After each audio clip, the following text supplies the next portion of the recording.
Hi மச்சான். மச்சான். Hi மச்சான். வாடா உட்காரா. உட்காரா. என்னடா ஆளைய அழைச்சிட்டுக்கிற?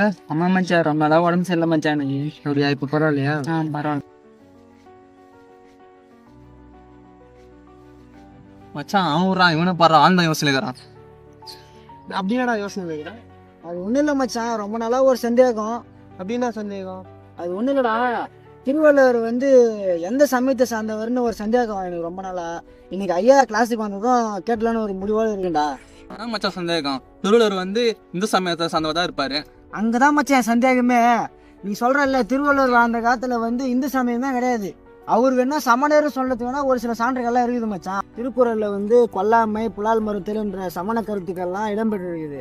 அதனால வேணா திருவள்ளுவர் சமண சமயத்தவர வேணா இருக்கலாம். ஆனா அதுக்கும் சரியான சான்றுகள்லாம் எதுவும் கிடைக்கல மச்சான். நான் ஒரு புக்கு ஒன்று படித்தேன். அதில் பேராசிரியர் தெய்வநாயகம்ன்றவர் என்ன சொல்றாரு அப்படின்னா, திருவள்ளுவர் ஒரு ஞானஸ்தானம் பெற்ற ஒரு கிறிஸ்துவரா இருப்பாரு அப்படின்னு அவர் சொல்றாரு. அப்படி பார்த்தா அவர் ஒரு கிறிஸ்துவரா இருக்கலாம்ல?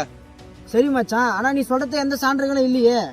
மச்சான் நீ வேற, நான் ஒரு வீடியோவில் பார்த்தேன். ஒரு முஸ்லீம் அறிஞர் என்ன சொல்றேன்னா, திருக்குறள் இருக்கிற கருத்தும் திருக்குறான் இருக்கிற கருத்தும் ரெண்டும் ஒன்னா ஒத்து போகுது அப்படின்னு சொல்றாரு. ஏன் திருவள்ளுவர் ஒரு இஸ்லாமியரா இருக்கிறாரு? விடு மச்சான், நம்ம சந்தேகத்தை ஐயாட கேட்டு தெரிஞ்சுக்கலாம். அப்புறம் ஒரு வர டைம் தான் இப்போ ஒரு கல்லூரிக்கு. ஐயா வணக்கம். ஐயா வணக்கம் தம்பி.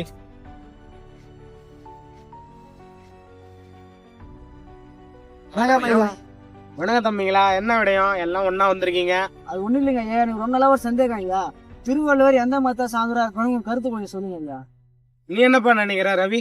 ஐயா திருவள்ளுவர் இந்து சமயத்தை சார்ந்தவரா இருப்பான்னு நான் நினைக்கிறேன்.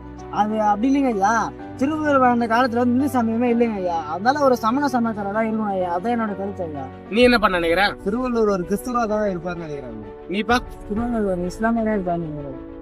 நீங்க சொல்ற எல்லா கருத்துக்கள்லயுமே பல்வேறு அறிஞர்கள் பேசிட்டு இருக்காங்க. அந்தந்த சமயத்தை சார்ந்த அறிஞர்கள் இது எங்க சமய நூல் தான் வாதிடுறாங்க. ஆனா நம்ம முக்கியமா பார்க்க வேண்டிய விஷயம் என்னன்னா, திருவள்ளுவர் கடவுள் வாழ்த்து எழுதியிருக்காரு. அதுல எந்த ஒரு இடத்துலயும் குறிப்பிட்ட கடவுளை பத்தி புகழ்ந்து பேசல. அப்போ திருவள்ளுவர் எந்த சமயத்தையும் தான் சார்ந்தவரா இருக்க கூடாதுன்றத கருதி இருக்காரு. இல்லைங்களா? இந்த மதங்களுக்கு எல்லாமே எந்த ஒரு கருத்திலையுமே ஒத்த புள்ளியில இணையறதில்லை. ஆனா இந்த மதங்கள் எல்லாமே திருக்குறள் எங்களுடைய நூல்னு உரிமை கோர்றாங்க. திருக்குறளை இவங்க எல்லாருமே ஏற்றுக்கொள்ளும்படியான ஒரு நூலா இருக்கிறதுனா நூல்ல எப்படிப்பட்ட உயரிய அறக்கருத்துக்கள் சொல்லப்பட்டிருக்கும்.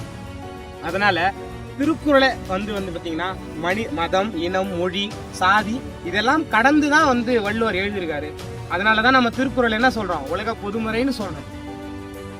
இப்போ உங்ககிட்ட யாராச்சும் தம்பி திருவள்ளுவர் எங்க சமயத்தை சார்ந்தவர்னு சொன்னாங்கன்னா நீங்க அவங்க கிட்ட சொல்ல வேண்டியது இல்ல, திருவள்ளுவர் அனைவருக்கும் பொதுவானவர், திருக்குறள் உலக பொதுமறைன்னு அதனாலதான் நம்ம சொல்றோம் அப்படின்னு நீங்க வலியுறுத்தி அவங்க கிட்ட சொல்லணும். சரிங்களா? சரிங்க ஐயா, நாங்களே நம்பரை கிட்ட நாங்க சொல்றோம் ஐயா. நன்றிப்பா.